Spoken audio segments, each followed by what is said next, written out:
Imagínate por un momento que estás en la boda más hermosa de tu vida, la de tu nieto adorado, rodeada de mariachis, flores y toda tu familia celebrando.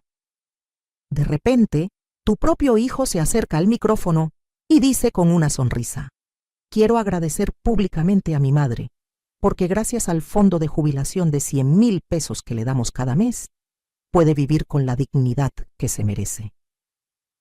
Todos aplauden, todos me miran con admiración y yo me quedo helada. Porque esos 100,000 pesos que mi hijo está presumiendo ante 200 personas jamás han llegado a mis manos. Mientras él habla de su generosidad, yo tengo las manos agrietadas de limpiar casas ajenas para poder comprar mis medicinas.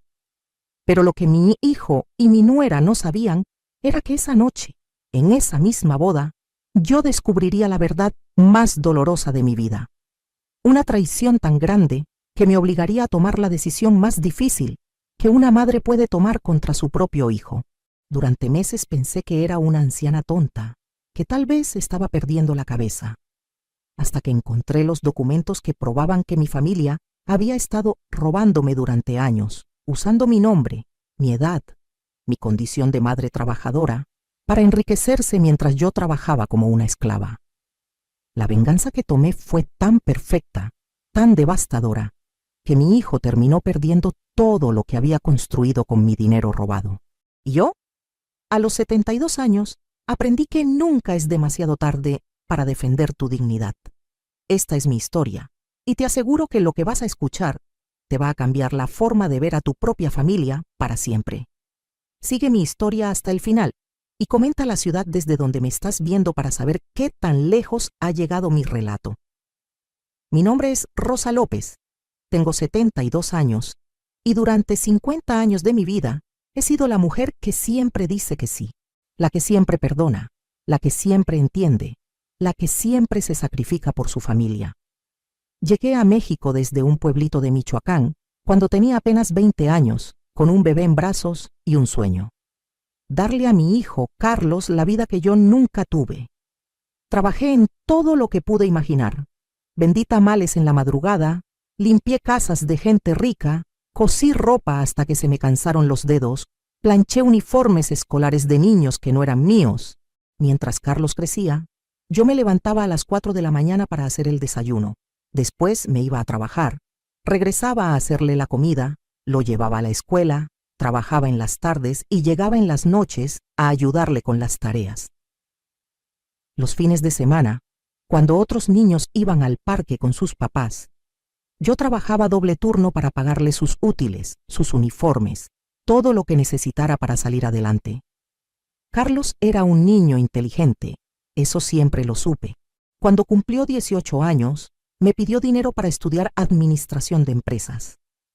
Mamá, me dijo, si me ayudas con esto, te prometo que nunca más vas a tener que trabajar limpiando casas. Vendí mi único terreno, el que había estado pagando durante 10 años, para darle el dinero de su carrera, y Carlos sí salió adelante. Se graduó, conoció a Isabela, una muchacha de familia acomodada de la Ciudad de México. Se casaron y empezó su propio negocio de construcción. Poco a poco fue creciendo, construyendo casas para gente rica, comprando terrenos, haciendo tratos importantes. Yo estaba tan orgullosa de él. Cada vez que alguien me preguntaba por mi hijo, yo decía con el pecho inflado: mi Carlos es empresario, tiene su propia compañía constructora, mi nuera es muy educada, tienen una casa hermosa en las Lomas. Pero mientras Carlos prosperaba, yo seguía limpiando casas. Es temporal, mamá, me decía cuando yo le comentaba que ya estaba cansada, que mis rodillas me dolían, que mis manos ya no aguantaban tanto cloro y detergente. En cuanto termine este proyecto grande, te vamos a traer a vivir con nosotros. Ese proyecto nunca terminó. Siempre había otro proyecto, siempre había otra excusa. Isabela, mi nuera, al principio fue amable conmigo. Me hablaba de usted, me preguntaba por mi salud, me invitaba a comer los domingos, pero después del segundo año de matrimonio, las cosas cambiaron. Ya no era Doña Rosa, ahora era simplemente la señora. Las invitaciones se volvieron cada vez más escasas. Cuando nació mi primer nieto, Miguel, pensé que las cosas mejorarían. Yo podría ser la abuela que cuidara a los niños, que les hiciera de comer, que les contara cuentos. Pero Isabela tenía otros planes. Contrató a una niñera cara, mandó a Miguel a un kinder privado, y a mí me veían solo en ocasiones especiales, siempre con la advertencia de no lo malcríe doña Rosa o no le dé dulces, tiene una dieta especial. Después nació mi segunda nieta, Sofía, y la historia se repitió. Yo era la abuela de adorno, la que aparecía en las fotos familiares para que se viera que Carlos era un buen hijo, pero mi opinión sobre la crianza de mis nietos no importaba. Los años fueron pasando, y yo seguía con mi rutina. Lunes, miércoles y viernes limpiaba la casa de la señora Hernández, martes y jueves la del licenciado Martínez, los sábados la de la doctora Ramírez.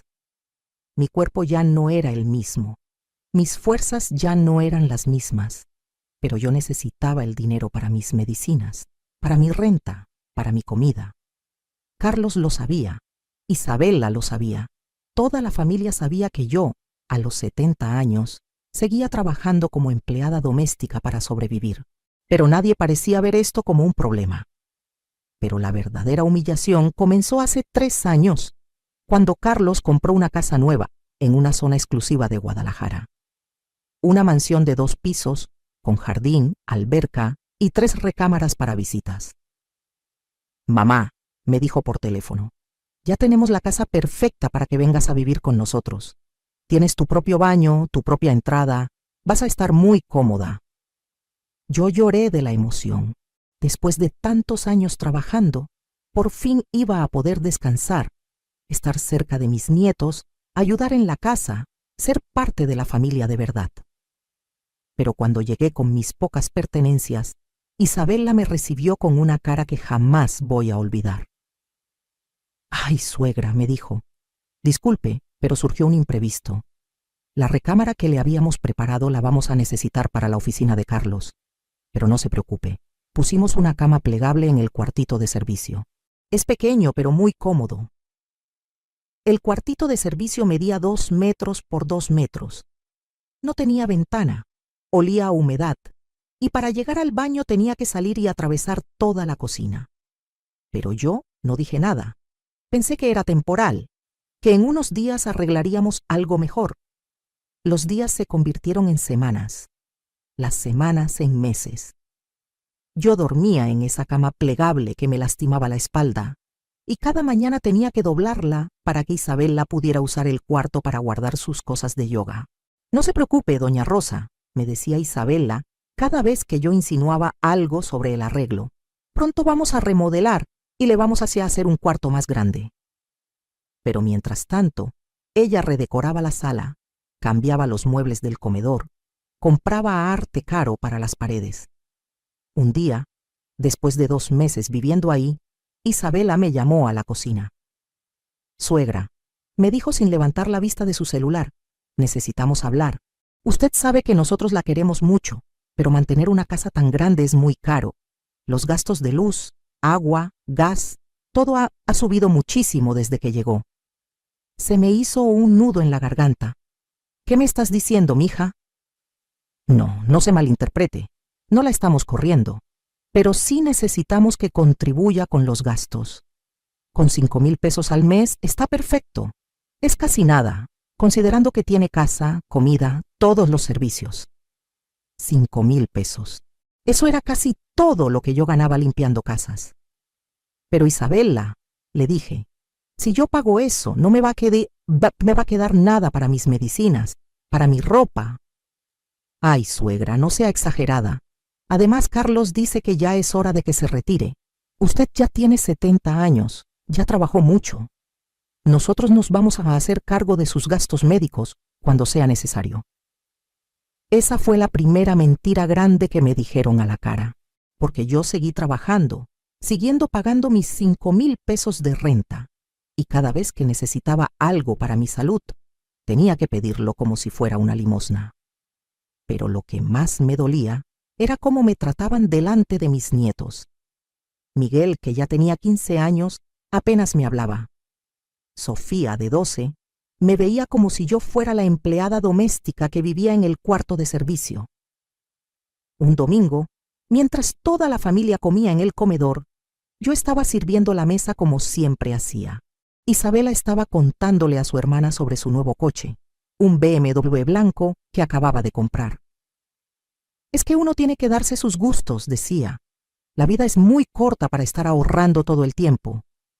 Su hermana le preguntó, ¿y tu suegra? ¿Ya se jubiló? Isabela me miró con esa sonrisa falsa que ya conocía muy bien. ¡Ay, no! Ella sigue trabajando porque le gusta. Ya sabes cómo son las señoras de su generación. No saben estar sin hacer nada. Además, le da independencia. Yo me quedé parada ahí, con la charola de vasos en las manos, sintiendo cómo se me subía la sangre a la cara. Le gusta trabajar. Como si limpiar baños ajenos a los 70 años fuera mi pasatiempo favorito. Pero lo peor estaba por venir. Una noche, yo estaba acostada en mi cama plegable cuando escuché voces en la cocina. Carlos e Isabela estaban hablando, y por la pared delgada del cuartito de servicio se escuchaba todo perfectamente. «Ya me tiene harta tu mamá», decía Isabela. «Siempre anda de cara larga, siempre con sus indirectas de que está cansada, de que le duelen las rodillas. Si no le gusta vivir aquí, que se vaya a rentar su cuartito en otra parte». «Amor, no seas así», contestó Carlos. «Ella me ayudó mucho cuando yo era joven. Es mi mamá». «Exacto, Carlos. Te ayudó cuando eras joven. Ya pagaste esa deuda. Ahora tienes tu propia familia, tus propias responsabilidades. Tu mamá ya es una carga. Y encima vive gratis en nuestra casa». «No vive gratis. Paga su renta».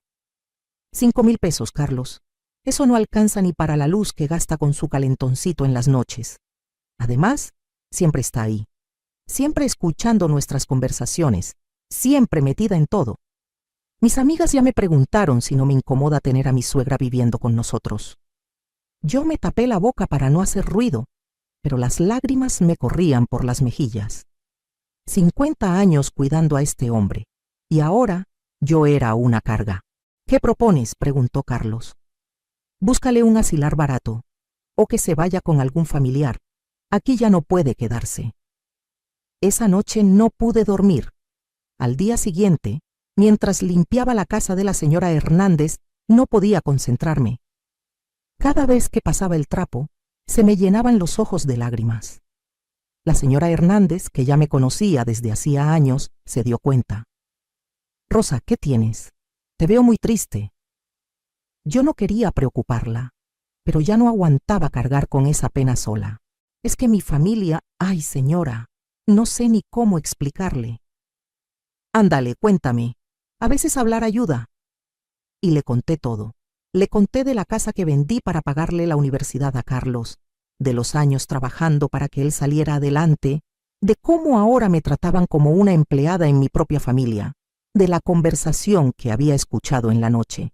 La señora Hernández me escuchó en silencio y cuando terminé, me puso la mano en el hombro. «Rosa», me dijo, «lo que te están haciendo no está bien. Tú no eres una empleada, eres la mamá. Y una mamá que se sacrificó toda la vida merece respeto, no humillaciones». Pero lo que pasó después iba a cambiar mi vida para siempre. Porque 3 semanas después de esa conversación que escuché, llegó la invitación de la boda de Miguel, mi nieto mayor. Y ahí fue donde descubrí que toda la humillación que había vivido era solo la punta del iceberg de una traición mucho más grande. La boda de Miguel iba a ser en el salón más elegante de Guadalajara. Cuando Isabela me entregó la invitación, me dijo: «Suegra, obviamente usted está invitada, pero por favor cómprese algo bonito para ponerse. Va a haber gente muy importante». Yo gasté los últimos pesos que tenía ahorrados en un vestido azul marino sencillo, pero decente. Me arreglé el pelo en una peluquería barata, me puse mis únicos zapatos buenos, que ya estaban gastados, pero los había limpiado hasta que brillaran. Llegué al salón y no podía creer lo que veía. Había mariachis, mesas decoradas con flores caras, un pastel de 3 pisos, meseros en uniforme sirviendo copas de champán. Todo era de lujo, todo era perfecto, debía haber costado una fortuna. Me senté en la mesa que me asignaron, junto con algunos primos lejanos y conocidos que casi no veía. Isabela había puesto a todas las familias importantes cerca del novio y la novia, y a mí me había colocado hasta atrás, como si fuera una invitada de cortesía. Pero yo estaba feliz de estar ahí. Mi nieto se veía hermoso en su traje, su novia era una muchacha dulce, y por una noche iba a poder olvidarme de todos mis problemas y celebrar con mi familia. Después de la cena, llegó el momento de los brindis. El papá de la novia habló primero, después algunos amigos, y finalmente Carlos se acercó al micrófono. Buenas noches a todos. Comenzó con esa voz segura que siempre había tenido desde joven. Quiero agradecerles por acompañarnos en este día tan especial para nuestra familia. La gente aplaudió, y Carlos siguió hablando. Habló de lo orgulloso que estaba de Miguel, de lo mucho que quería a su nueva nuera, de los planes que tenían para el futuro. Y entonces dijo las palabras que me cambiaron la vida para siempre. También quiero aprovechar esta oportunidad para hablar de alguien muy especial para mí. Mi madre, doña Rosa López, que está aquí con nosotros esta noche. Todos voltearon a verme, y yo sentí que se me subían los colores. Carlos siguió. Mi mamá es la mujer más trabajadora que conozco, y gracias a Dios, Isabela y yo hemos podido retribuirle un poquito de todo lo que ella hizo por mí. Cada mes le damos un fondo de jubilación de 100,000 pesos para que pueda vivir con la dignidad que se merece después de tanto trabajo. El salón completo se llenó de aplausos. 200 personas aplaudiendo, gritando, ¡qué bonito! ¡Qué buen hijo! Así se hace. Yo me quedé helada en mi silla. 100,000 pesos al mes. Todos esos señores elegantes, esas familias ricas me estaban viendo como si yo fuera una anciana afortunada, que tenía un hijo maravilloso que cuidaba de ella. Pero yo sabía la verdad. Yo sabía que esos 100,000 pesos jamás habían llegado a mis manos. Yo sabía que al día siguiente me iba a levantar a las 5 de la mañana para ir a limpiar la casa de la doctora Ramírez, como hacía cada sábado desde hacía años. Carlos siguió hablando. Por eso mi mamá puede vivir tranquila, disfrutando de su jubilación bien merecida, sin preocupaciones económicas. Más aplausos. La gente me sonreía con esa admiración que se le tiene a las abuelitas que han tenido la suerte de tener hijos prósperos y agradecidos. Cuando Carlos terminó su discurso, varias personas se acercaron a mi mesa para felicitarme. «¡Qué suerte tiene, doña Rosa!», me decían. «¡Qué hijo tan maravilloso le dio Dios!». Yo solo sonreía y asentía, pero por dentro se me estaba revolviendo el estómago. Me sentía como una actriz representando un papel que no había escogido. Después de la cena, cuando el baile ya había empezado, me levanté para ir al baño. Necesitaba un momento a solas para procesar lo que acababa de pasar. Pero en el pasillo que llevaba a los sanitarios, me encontré con Isabela. Estaban hablando por teléfono, dándole la espalda, y no me vio llegar. Escuché que decía, «No, mamá, no te preocupes por los gastos de la boda. Con el dinero que sacamos cada mes del fondo de la abuelita, alcanzó perfectamente para todo». Se me pararon los pelos de la nuca. Me quedé escondida detrás de una columna escuchando. «Sí, mamá, 100,000 pesos cada mes. Es perfecto porque nadie cuestiona los gastos en adultos mayores, y la vieja ni siquiera sabe que existimos. Carlos le dice que es para su jubilación, pero obvio que ese dinero es para nuestros gastos». Isabela se rió. «¿Para qué le vamos a dar 100,000 pesos a una señora que vive en el cuarto de servicio? Con los 5,000 que paga de renta y lo poquito que gasta en comida, ya está más que cubierta». En ese momento, Isabela volteó y me vio. Se le cambió la cara completamente. «Tengo que colgar, mamá. Te hablo después». Guardó el teléfono y me quedó viendo con esa sonrisa falsa que ya conocía también. «Ay, suegra, ¿qué hace aquí parada? La fiesta está allá adentro». Yo la miré directo a los ojos. «Isabela», le dije con la voz temblorosa, ¿De qué dinero estabas hablando por teléfono? ¿Cuál dinero, suegra? No sé de qué me habla. Del fondo que mi hijo dice que me dan cada mes. Isabela se acercó más, y por primera vez la vi sin máscaras. Mire, doña Rosa, me dijo en voz baja pero firme. No sé qué cree que escuchó, pero mejor no ande inventando cosas. A su edad, a veces uno se confunde, ¿verdad? Yo escuché perfectamente lo que dijiste. ¿Ah, sí? ¿Y quién le va a creer? ¿Una señora de 70 años que limpia casas para vivir o una profesionista con maestría que mantiene un hogar como Dios manda? Sus palabras fueron como una bofetada. Isabela siguió.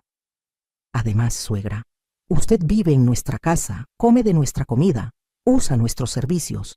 Si no está a gusto, las puertas están abiertas. Pero no vayan a andar inventando chismes sobre dinero que no existe. En ese momento llegó Carlos buscándonos. ¿Todo bien por acá? Los estaba buscando para la foto familiar. Isabela inmediatamente cambió su cara. Todo perfecto, amor. Tu mamá y yo estábamos platicando de lo hermosa que está la boda. ¿Verdad, suegra? Yo los miré a los dos. Mi hijo, con su traje elegante y su sonrisa de hombre exitoso. Mi nuera, con su vestido de diseñador y sus joyas caras.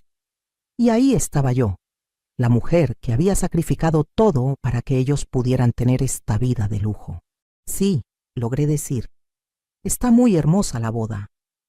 Pero esa noche, cuando llegué a mi cuarto de servicio y me acosté en mi cama plegable, ya no era la misma Rosa López que había salido en la mañana, porque ahora sabía la verdad. Y lo que no sabían Carlos e Isabela era que yo tenía algo que ellos jamás imaginaron que tuviera. Algo que había guardado en secreto durante años, esperando el momento correcto. Era momento de que supieran quién era realmente Rosa López. Al día siguiente de la boda, me levanté como siempre a las 5 de la mañana. Pero esta vez no fue para ir a trabajar. Esta vez fue para empezar a planear la lección más importante que mi hijo e Isabela iban a recibir en su vida.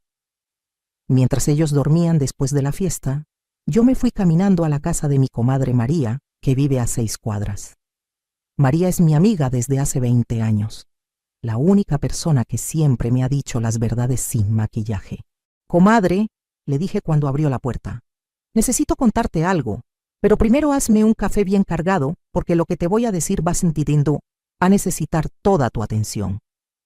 Le conté todo, desde el discurso de Carlos en la boda hasta la conversación que escuché de Isabela por teléfono.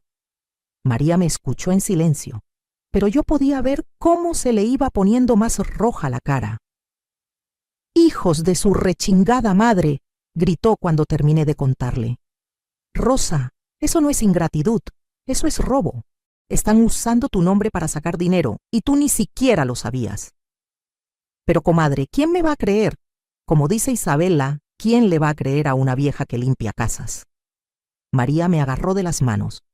Rosa, ¿te acuerdas de mi primo Javier, el que trabaja en el banco? Él me ha contado que estos fraudes pasan más seguido de lo que uno se imagina. Hijos que usan a sus papás para evadir impuestos o para sacar préstamos. Pero ¿cómo voy a probar algo así? Pues investigando, comadre. Si realmente están moviendo dinero a tu nombre, tiene que haber papeles, documentos, algo. Esa tarde, mientras Carlos e Isabela estaban en una comida familiar a la que, como siempre, no me invitaron, decidí hacer algo que jamás pensé que haría: revisar los papeles de mi hijo. Me metí a su oficina, que estaba en la planta alta de la casa. Nunca había entrado ahí, porque Isabela siempre decía que era un espacio privado de trabajo, pero ya no me importaba respetar su privacidad cuando ellos no respetaban ni mi dignidad. La oficina estaba perfectamente organizada. Carlos siempre fue muy ordenado para sus cosas. Había un escritorio grande, estantes llenos de carpetas y un archivero con llave. Pero la llave estaba puesta, así que lo abrí. Encontré carpetas marcadas con diferentes años: 2021, 2022, 2023, 2024. Abrí la del año actual y empecé a revisar. Había facturas, contratos, estados de cuenta bancarios. Todo estaba muy bien organizado, separado por meses. Cuando llegué a los estados de cuenta, casi se me sale el corazón. Ahí estaba, negro sobre blanco. Transferencia mensual, Fondo Rosa López, 100,000 pesos. Pero la transferencia no era para mí. Era para una cuenta que decía I. Vargas Consultoría. I. Vargas, Isabela Vargas. Revisé mes por mes. Enero, 100,000 pesos a I. Vargas Consultoría. Febrero, 100,000 pesos a I. Vargas Consultoría. Marzo, abril, mayo, todos los meses del año. Pero eso no era todo. También encontré las declaraciones de impuestos de Carlos. En la sección de deducciones aparecía apoyo a familiar dependiente, Rosa López, 1,200,000 anuales. 1,200,000 pesos al año que Carlos se estaba ahorrando en impuestos, diciendo que me los daba para mi manutención. Con las manos temblorosas, saqué mi celular y empecé a tomarle fotos a todos los documentos. No sabía muy bien cómo usar la cámara del teléfono, pero mi nieta Sofía me había enseñado lo básico el año pasado. Cuando terminé de fotografiar todo, guardé los papeles exactamente como los había encontrado y salí de la oficina. Me fui directamente a mi cuarto y cerré la puerta con seguro. Al día siguiente era lunes, y yo tenía que ir a trabajar a casa de la señora Hernández. Pero antes de irme, hice algo más. Fui a la cocina, donde Isabela estaba desayunando mientras revisaba su celular. «Buenos días, mija», le dije con la sonrisa más dulce que pude poner. «Buenos días, suegra. ¿Ya se va a trabajar?»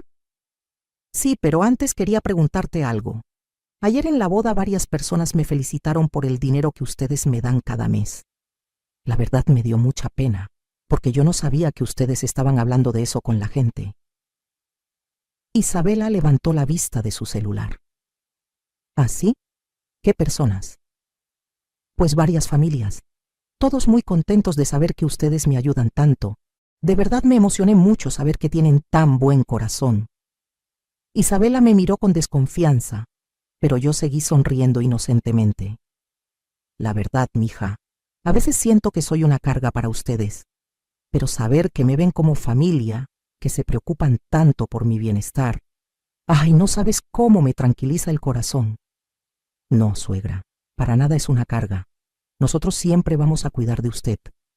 Lo sé, mija, lo sé. Por eso me da tanto gusto que tengan tan buen corazón para ayudarme con mis gastos, aunque yo no sepa muy bien cómo funcionan esas cosas del dinero. Durante las siguientes 2 semanas, seguí comportándome como la Rosa López de siempre. La abuelita sumisa, la que no entiende de dinero, la que está agradecida por las migajas que le dan. Pero por las tardes, después del trabajo, yo tenía una nueva rutina. Me iba con mi comadre María a ver a su primo Javier, que trabajaba en el banco. Javier me explicó muchas cosas que yo no sabía sobre cómo funcionaba el dinero, los impuestos, las cuentas bancarias. Doña Rosa me dijo en una de nuestras conversaciones, lo que le están haciendo no solo es moralmente incorrecto, también es ilegal. Están cometiendo fraude fiscal y apropiación indebida. Esto puede traerles problemas muy serios. Pero yo puedo hacer algo. Claro que puede, pero va a necesitar más pruebas y va a necesitar un abogado que se especialice en estos casos. Javier me recomendó con una licenciada que se llamaba Elena Ruiz, que tenía un despacho pequeño, pero era muy buena para casos de abuso a personas mayores. Cuando fui a verla y le enseñé las fotos de los documentos, se le abrieron los ojos. «Señora López», me dijo, «esto es un caso muy claro de fraude. Su hijo y su nuera han estado robándola sistemáticamente durante años. Necesitamos actuar rápido». «Pero, licenciada, yo no tengo dinero para pagarle». «No se preocupe por eso ahorita. Este caso se puede ganar fácil, y cuando ganemos, ellos van a tener que pagar todos los gastos legales. Además, le voy a conseguir que le devuelvan todo lo que le robaron, más daños y perjuicios». Durante esas semanas, mientras Carlos e Isabela seguían con su vida normal, gastando mi dinero robado Presumiendo su generosidad falsa, yo estaba construyendo el caso más sólido de mi vida. Pero lo que ellos no sabían era que yo tenía un as bajo la manga que ni la misma licenciada Elena conocía todavía. Verán, cuando yo era joven y llegué de Michoacán, no llegué con las manos vacías. Mi papá, que en paz descanse, me había dejado unos terrenos en el pueblo. Terrenos que durante todos estos años pensé que no valían nada, porque estaban en un pueblo pequeño, alejado de todo. Pero el año pasado, una compañía minera descubrió que debajo de esos terrenos había litio. Litio que ahora, con todo eso de las baterías eléctricas, vale muchísimo dinero. Yo tenía firmados los contratos desde hacía 6 meses, pero había decidido no decirle a nadie de la familia hasta ver cómo se desarrollaban las cosas. Y ahora me alegraba de haber guardado ese secreto. Porque Carlos e Isabela pensaban que estaban robándole a una viejita pobre y sin educación. Pero estaban robándole a una mujer que, sin que ellos lo supieran, acababa de convertirse en millonaria. Y ya era hora de que se enteraran. La licenciada Elena me llamó un viernes por la tarde. Señora López, me dijo, ya tenemos todo listo. Los documentos están en orden, las autoridades fiscales ya están notificadas y el lunes vamos a presentar la demanda formal. Pero antes de eso, yo le recomiendo que tenga una conversación con su hijo y su nuera. A veces, cuando la gente se da cuenta de que ya no pueden seguir mintiendo, prefieren llegar a un arreglo. Yo sabía que Carlos e Isabela jamás iban a aceptar un arreglo, porque ellos pensaban que yo era demasiado tonta para entender lo que estaba pasando. Pero la licenciada tenía razón. Era justo darles una oportunidad de confesar antes de que las cosas se pusieran peores para ellos. Esa tarde, cuando llegué a la casa, Isabela estaba en la sala viendo televisión y comiendo chocolates caros que había comprado con mi dinero robado. Carlos estaba en su oficina, probablemente planeando cómo robarme más dinero el mes siguiente. Isabela, le dije, ¿podrías llamar a Carlos? Necesito hablar con los dos. ¿Pasó algo, suegra? Me preguntó con esa cara de falsa preocupación que ya conocía tan bien. No, nada malo. Solo quiero platicarles de algo importante. Carlos bajó de su oficina con cara de fastidio. ¿Qué pasa, mamá? Estoy trabajando. Siéntense, por favor, los dos. Se sentaron en el sillón de la sala, como si fueran los dueños de la casa, que técnicamente lo eran, pero con dinero que me habían robado a mí. Yo me quedé parada frente a ellos, con las manos cruzadas como cuando Carlos era niño y había hecho alguna travesura. Quiero que me expliquen algo.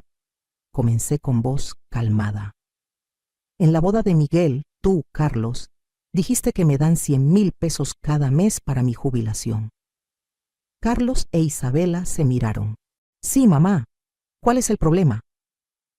El problema es que yo nunca he recibido esos 100,000 pesos. Isabela se rió. Ay, suegra, ¿cómo que no? Si usted vive aquí, come aquí, usa todos nuestros servicios, eso vale más de 100,000 pesos. No, Isabela. Vivir en el cuarto de servicio pagando 5,000 pesos de renta no es lo mismo que recibir 100,000 pesos en efectivo. Carlos se empezó a poner nervioso. Mamá, no entiendo por qué estamos discutiendo esto. Tú sabes que nosotros te cuidamos, que nunca te va a faltar nada. ¿Ah, sí? ¿Y por qué entonces yo sigo limpiando casas ajenas a los 72 años? Porque te gusta trabajar, mamá. Tú siempre has sido muy activa. En ese momento saqué mi celular y les enseñé las fotos que había tomado en la oficina de Carlos. Explíquenme esto entonces. Isabela se puso pálida cuando vio la primera foto. Carlos se acercó para ver mejor y casi se le sale la mandíbula. ¿De dónde sacaste eso?, me preguntó con la voz quebrada. De tu oficina, Carlos, donde guardas todos los papeles de cómo me han estado robando durante años. Isabela se paró como resorte. ¿Usted anduvo revisando nuestras cosas privadas? Eso es violación de la privacidad. Isabela, querida, le dije con la sonrisa más dulce que pude. ¿Sabes qué también es violación? Robarle a una anciana, usar su nombre para evadir impuestos y mentirle a toda la familia sobre dinero que nunca le dieron. Carlos se puso de pie tratando de recuperar el control. Mamá, tú no entiendes cómo funcionan las finanzas. Ese dinero sí es para ti, pero lo administramos nosotros para que rinda más. En la cuenta de I. Vargas Consultoría, la empresa de Isabela, Isabela ya no pudo mantener la compostura. A ver, señora, bájele de huevos. Usted no sabe ni sumar y nos va a venir a dar clases de finanzas. Isabela, le dije muy tranquila, siéntate. No me voy a sentar. Esta es mi casa y aquí yo mando. ¿Tu casa? ¿Comprada con qué dinero? Carlos trató de intervenir. Mamá, ya basta. Estás confundida. Estás malinterpretando las cosas. ¿Malinterpretando qué, Carlos? ¿Los documentos de Hacienda donde declaras que me das 1.200.000 pesos al año? ¿Los estados de cuenta donde se ve claramente que ese dinero va a parar a la cuenta de tu esposa? Isabela y Carlos se miraron, y yo pude ver el momento exacto en que se dieron cuenta de que ya no podían seguir mintiendo. ¿Sabes qué es lo que más me duele?, les dije. No es el dinero. Es que durante todos estos años me hicieron sentir como una inútil, como una carga, como alguien que debería estar agradecida por las migajas que me daban. Las lágrimas se me empezaron a salir, pero no eran lágrimas de tristeza, eran lágrimas de coraje. Yo vendí mi único terreno para pagarte la universidad, Carlos. Trabajé 15 horas al día durante 30 años para que tú pudieras tener una vida mejor. Y así me pagas, robándome, humillándome, tratándome como si fuera su empleada doméstica. Carlos se acercó e intentó abrazarme. Mamá, perdóname, nosotros no queríamos. No me toques, le grité empujándolo. No te atrevas a tocarme con esas manos de ladrón. Isabela ya había empezado a llorar, pero no de arrepentimiento, sino de coraje. Todo esto es culpa suya, me gritó. Usted nunca debió meter las narices en nuestros asuntos. Estaba perfectamente bien sin saber nada. Sin saber que me estaban robando. Sin saber que ustedes vivían como ricos con mi dinero mientras yo trabajaba como esclava. Sí, exactamente. Usted estaba bien, nosotros estábamos bien, todos estábamos bien hasta que se puso a investigar cosas que no le importan. En ese momento, supe que Isabela había mostrado su verdadera cara. Ya no había más máscaras, ya no había más mentiras bonitas. Carlos trató de calmarla. Isabela, cálmate, esto lo podemos arreglar. ¿Arreglar cómo, Carlos? Tu mamá ya sabe todo, y seguramente ya le fue a contar a medio mundo. Yo sonreí. No, Isabela, no le conté a medio mundo. Los dos se relajaron un poquito. Solo le conté a la licenciada Elena Ruiz, especialista en fraudes financieros y abuso a personas mayores. Se les cambió la cara completamente. Y también le conté al licenciado Javier Hernández del banco, que ya reportó el caso a las autoridades fiscales. Carlos se puso blanco como papel. Mamá, ¿qué hiciste? Lo que debía haber hecho hace años, Carlos, defenderme. Isabela empezó a gritar como loca. No puede hacer eso. Es su familia. No puede denunciar a su propia familia. Ustedes no son mi familia, les dije con una calma que ni yo sabía que tenía. Mi familia no me robaría. Mi familia no me humillaría. Mi familia no me haría trabajar como esclava a los 70 años. Carlos se derrumbó en el sillón. ¿Qué va a pasar ahora? El lunes se presenta la demanda formal. Fraude fiscal, apropiación indebida y abuso a persona mayor. Cada delito puede llevarlos a la cárcel. Isabela se me acercó con cara de desesperada. Suegra, por favor, piénselo bien. Si nosotros vamos a la cárcel, ¿qué va a pasar con Miguel y con Sofía? ¿Quiere que sus nietos crezcan sabiendo que su abuela metió a sus papás a la cárcel? Esa fue la gota que derramó el vaso. ¿Ahora resulta que yo soy la mala? Después de años de robarme, humillarme, tratarme como basura, ahora resulta que yo soy la que está destruyendo a la familia. Me acerqué a Isabela y la miré directo a los ojos. Tú destruiste esta familia desde el día que decidiste robarle a la abuela de tus hijos. y Carlos la destruyó desde el día que eligió el dinero sobre su madre. Pero podemos devolverte el dinero, dijo Carlos desesperado. Todo lo que sea, lo que tú digas. ¿Cuánto dinero, Carlos? ¿Los 100,000 pesos de este mes? ¿O los 2,400,000 pesos que me han robado en los últimos 2 años? Los números los dejaron helados. Ellos ni siquiera se habían dado cuenta de cuánto dinero habían robado en total. Además, seguí, ¿con qué dinero me van a pagar? ¿Con el dinero que van a robarme el mes que viene? Y entonces llegó el momento de darles la sorpresa más grande de su vida. Porque lo que ustedes no saben, les dije sonriendo, es que ya no necesito que me mantengan. Saqué de mi bolsa un folder que había estado cargando desde hacía una semana. ¿Ven estos papeles? Son los contratos de venta de mis terrenos en Michoacán. Terrenos que acaba de comprar una empresa minera. Les enseñé la primera página del contrato, donde aparecía la cantidad. 12 millones de pesos. Isabela se desmayó. Literalmente se desmayó y se cayó al suelo. Carlos se quedó con la boca abierta, leyendo el papel una y otra vez. Así es, les dije, mientras Isabela se recuperaba en el suelo. La viejita tonta que ustedes estuvieron robando todos estos años, resulta que es millonaria. Pero mamá, ¿por qué nunca nos dijiste? Porque quería ver hasta dónde llegaban, Carlos. Quería ver si en algún momento su conciencia les iba a pesar más que su ambición. Isabela se levantó del suelo, con los ojos rojos y el maquillaje corrido. ¿Y ahora qué?, me preguntó. Ahora, les dije, ustedes van a aprender lo que se siente que te roben la dignidad. 3 meses después de esa confrontación, mi vida había cambiado completamente. El lunes siguiente, tal como había prometido, la licenciada Elena presentó la demanda. Pero lo que pasó después fue más satisfactorio de lo que yo jamás imaginé.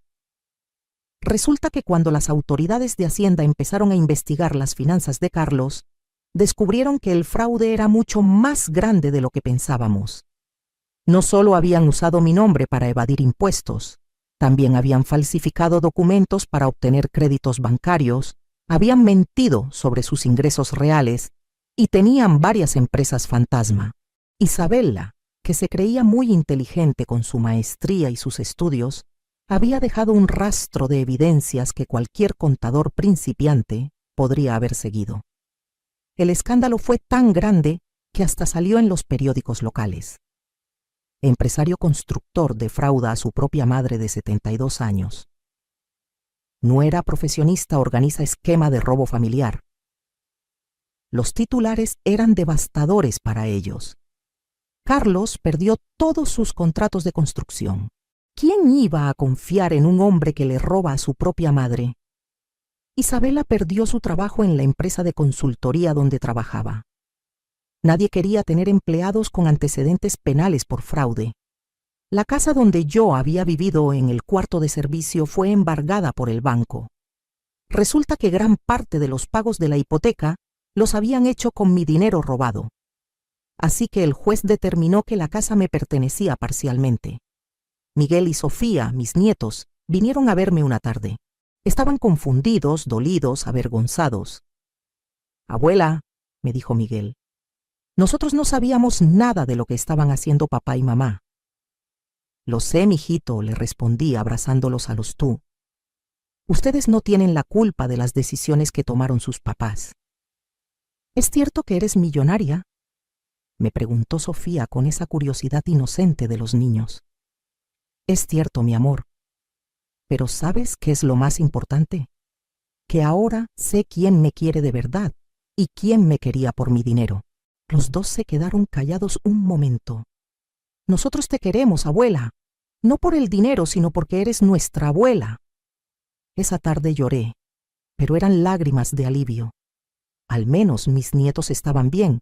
Al menos ellos no habían perdido el corazón. Carlos e Isabela fueron sentenciados a 3 años de cárcel cada uno, aunque probablemente saldrían antes por buena conducta. Además, tenían que pagarme una indemnización de 5 millones de pesos por daños y perjuicios. Yo podría haber sido cruel, Podría haberlos dejado pudrirse en la cárcel sin ayudarlos, pero decidí ser mejor persona que ellos. Contraté a un abogado para que los representara y logré que la sentencia se redujera a 2 años con libertad condicional, siempre y cuando pagaran la restitución completa del dinero robado más los intereses. Pero las condiciones eran muy claras. Tenían prohibido acercarse a mí sin mi autorización. Si querían ver a sus hijos, tenían que pedirme permiso. Si necesitaban algo, tenían que pedírmelo por escrito. Con mi dinero del litio compré una casa hermosa en una zona tranquila de Guadalajara. No una mansión ostentosa como la que tenían ellos, sino una casa cómoda, con un jardín grande donde puedo sembrar flores y verduras, con una recámara extra para cuando mis nietos me quieran visitar. También contraté a Luisa, la empleada doméstica que me había ayudado a conseguir evidencias contra Carlos e Isabella. Ahora ella trabaja conmigo, pero no como empleada, sino como mi compañera de casa. Las dos somos mujeres trabajadoras. Las dos entendemos lo que es luchar por salir adelante. Dejé de limpiar casas ajenas, obviamente, pero no me quedé sentada sintiéndome millonaria. Con parte de mi dinero, abrí un centro de apoyo para mujeres mayores que estuvieran pasando por abuso familiar o financiero. El centro se llama Rosa López, y ahí ayudamos a señoras como yo que han sido víctimas de sus propias familias. Tenemos abogados gratuitos, trabajadores sociales, psicólogos, todo lo que necesita una mujer mayor para defenderse de los hijos ingratos o los parientes abusivos. María, mi comadre, se volvió la coordinadora del centro. Ella tiene la experiencia de haber visto tantos casos en el barrio y tiene la paciencia para escuchar a las señoras que llegan llorando porque sus familias las están maltratando. El primer año ayudamos a 43 mujeres, 43 abuelas que recuperaron su dignidad, que aprendieron a decir no, que descubrieron que nunca es demasiado tarde para defenderse. Una de ellas era doña Carmen, de 68 años, que vivía en el garage de la casa de su hija porque la nuera no la quería adentro. Otra era doña Esperanza, de 75 años, cuyos hijos le quitaron su pensión y la tenían limpiando la casa familiar sin pagarle. Cada historia que escuchaba me confirmaba que lo que me había pasado no era único. Hay miles de mujeres como yo, mujeres que se sacrificaron toda la vida por sus familias y que en lugar de recibir cariño y respeto en su vejez, reciben humillaciones y abusos. Pero también cada mujer que logramos ayudar me demostraba que sí se puede cambiar la situación, que sí se puede recuperar la dignidad, que sí se vale defenderse aunque sea contra tu propia familia.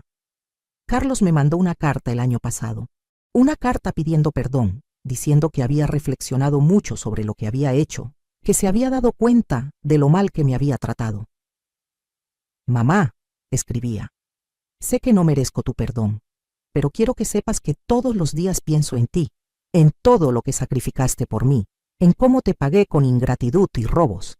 Si pudiera regresar el tiempo, haría las cosas diferentes. La carta era bonita, parecía sincera, pero yo ya había aprendido a no creer en palabras bonitas sin acciones que las respaldaran.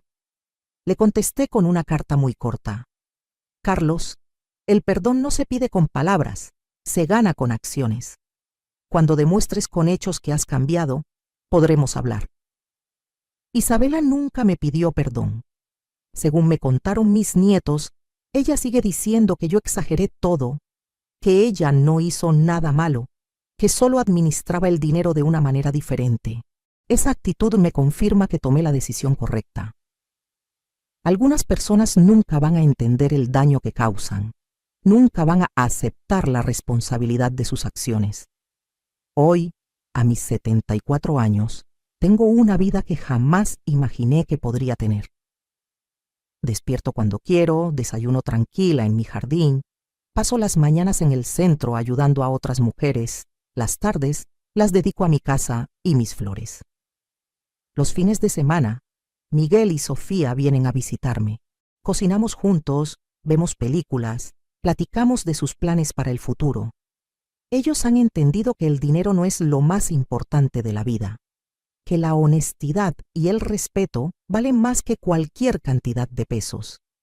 A veces me preguntan sobre sus papás, y yo siempre les digo la verdad. Sus papás cometieron errores muy graves, pero ustedes no son responsables de esos errores. Ustedes pueden elegir ser diferentes. Si alguien me hubiera dicho hace 2 años que a los 72 años iba a tener el valor de enfrentar a mi propia familia, de meterlos a la cárcel, de empezar una nueva vida como mujer independiente, no le hubiera creído. Pero la vida me enseñó que nunca es demasiado tarde para defenderte. Nunca es demasiado tarde para exigir respeto.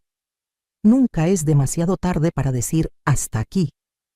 Si estás escuchando mi historia y estás viviendo algo parecido, quiero que sepas que no estás sola, que sí se puede salir de esa situación, que sí vales la pena, que tu dignidad no tiene precio, no importa que sea tu hijo, tu nuera, tu esposo o cualquier familiar. Si te están maltratando, si te están robando, si te están faltando al respeto, tienes derecho a defenderte. Yo era una señora de 70 años que limpiaba casas y vivía en un cuarto de servicio.